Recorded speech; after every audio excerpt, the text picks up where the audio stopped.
I'm Denise Carpenter. Hi, I'm Andrea Silva. Hi, I'm Shelly Gobeille. And I'm Eileen Hennessey, and we're in Newfield, Maine. It's about 2 years now that we had heard that Nestle, Poland Springs, is the local bottling label that they're going under here in Maine, was going to start drilling for water in our game preserve, which is right across the river. We were all the way up to possibly an agreement being signed with the town before people really knew what was going on. Poland Springs had been working with the selectmen of a town, and they had already drilled bore wells in the game preserve to start for testing. So we organized a group to start to investigate, to educate people what was going on, and hopefully try to stop them, which we did. We were able to get a rights-based ordinance in that gave the water and the rights to say yes or no to the people of the town. Newfield and Shapley both share the aquifer, but they also share the game preserve. So it's two towns, but we're almost one as far as the water issue. The majority of people just were like, no, we don't want, Nestle in at all. What can we do?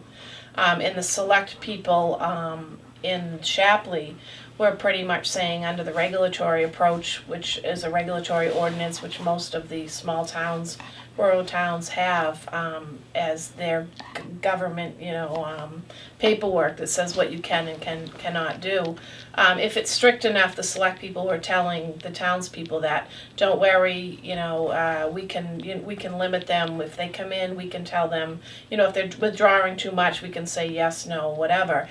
And what we found out is in the process in Maine anyway, if the extractor Nestle comes into a small rural town and dots their I's and crosses their T's under the regulatory process, you cannot say no to this large company, this large billion-dollar company. And once we found that out, we said, where is the local control? We have no control at all. And the rights-based ordinance is pretty much the only thing that says no to Nestle. And it's up to each community whether they want to have Nestle in.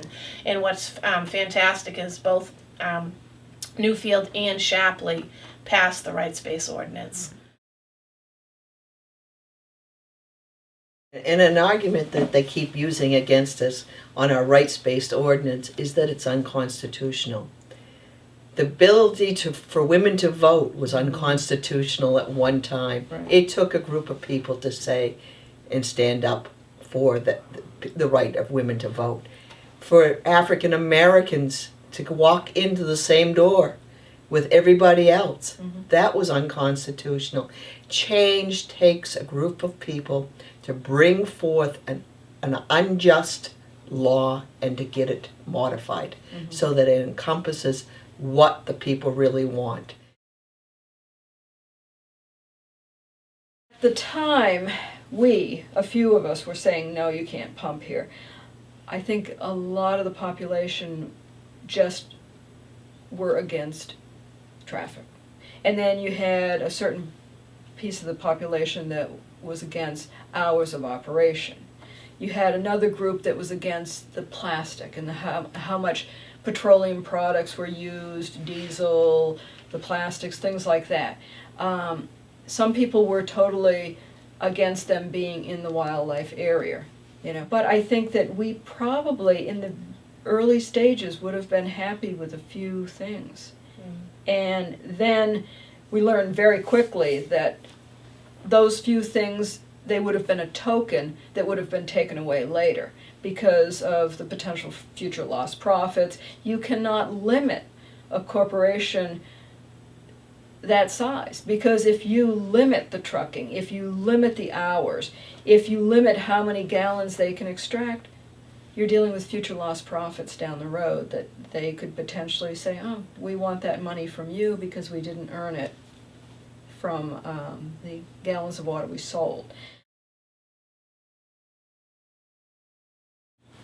I think if they had just thrown us a few bones and done some of the requests that we asked for, like hours of operation, noise, trucking, limiting trucking like that, things like that, we probably would have let them go in and drill because we were very green in this process.